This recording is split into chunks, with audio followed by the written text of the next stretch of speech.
19 अक्टूबर 1889 British हुकूमत का भारत। आज का दिन भारतीय इतिहास के पन्नों में हमेशा के लिए दर्ज होने वाला था। आखिर क्या घटित होने वाला था इस दिन? आज के दिन एक वीर योद्धा को फांसी पर चढ़ाया जाना था। यह एक ऐसा वीर सेनानी था जिसने न केवल अंग्रेजों के खिलाफ लड़ाई लड़ी बल्कि देश के अंदर छिपे गद्दारों से भी लोहा लिया। ये कहानी है गरीबों का मसीहा और अंग्रेजों का काल, मालवा का रॉबिन हुड के नाम से मशहूर टांटिया मामा भील की। नमस्ते, स्वागत है आपका हमारे YouTube चैनल AR पॉडकास्ट में। हम आज आपको बताने जा रहे हैं एक ऐसे योद्धा की हकीकत जो जंगल का शेर था, जिसने अंग्रेजों की हुकूमत को लोहे के चने चबवाए थे, जिसने भील समुदाय को न्याय दिलाने के लिए अंग्रेजों के खिलाफ ऐलाने जंग किया था। जी हाँ, हम बात कर रहे हैं फॉरेस्ट टाइगर टांटिया भील की। टांटिया भील का जन्म मध्य प्रदेश के बड़वानी इलाके में हुआ था। ये बात उन दिनों की है जब साल 1878 में अंग्रेजी हुकूमत ने चारों तरफ भारतीयों पर अत्याचार की हद कर दी थी। वहीं जंगलों में रहने वाले भील समुदाय पर भी अंग्रेज खूब अत्याचार करते थे।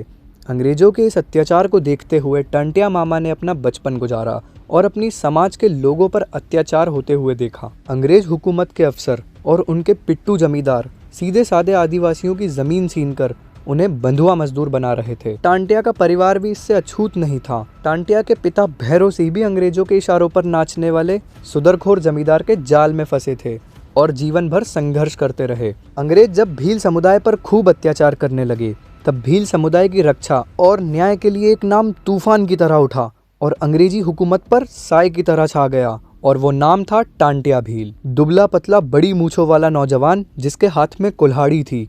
टांटिया भील ने अंग्रेजों से विद्रोह का विगुल फूंकने से पहले एक नारा दिया था, हम इस जमीन के पुत्र हैं, इसे बचाना हमारा धर्म है। और इस नारे ने भील समुदाय पर वो असर डाला कि भील समुदाय के सदस्य टांटिया की टीम में शामिल हो गए। वे लोग रात के अंधेरे में अंग्रेजों के खजाने को लूटते और फिर गरीबों में बांट देते। एक बार जब एक क्रूर अंग्रेज अधिकारी ने भील समाज की महिलाओं पर अत्याचार किया तो टांटिया ने अंग्रेजी काफिले पर हमला कर दिया और कई कैदियों को आजादी भी दिलाई। इस अन्याय के खिलाफ विद्रोह के कारण अंग्रेजी हुकूमत ने टांटिया मामा को डकैत का नाम दे दिया। अंग्रेजों ने टांटिया को पकड़ने के लिए एड़ी से चोटी तक का जोर लगाया, लेकिन वे कभी भी टांटिया को पकड़ नहीं पाए। मालवा में रॉबिन हुड के नाम से प्रसिद्ध टांटिया मामा ने अंग्रेजी हुकूमत की नींद उड़ा दी थी। अंग्रेजों के इनाम घोषणा के बाद भी टांटिया अंग्रेजों की पकड़ से आजाद रहा, क्योंकि भील समुदाय टांटिया को एक योद्धा ही नहीं बल्कि जंगल की आत्मा मानता था। परंतु अंग्रेजों ने हार नहीं मानी और टांटिया के एक करीबी सहयोगी को लालच देकर अपने साथ मिला लिया।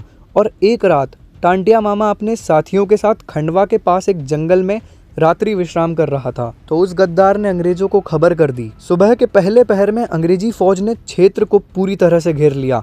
अंग्रेजी फौज से टांटिया मामा ने लड़ाई की, परंतु संख्या में कम होने की स्थिति में टांटिया को अंग्रेजों ने पकड़ लिया और यह विद्रोह अंग्रेजों के खिलाफ टांटिया का अंतिम विद्रोह था। 11 अगस्त 1886 को जब टांटिया को गिरफ्तार कर जबलपुर ले जाया जा रहा था, तब उनके चाहने वाला समुदाय उमड़ पड़ा। सन 1886 को अंग्रेजों ने टांटिया मामा को इंदौर लाकर उन पर मुकदमा चलाया।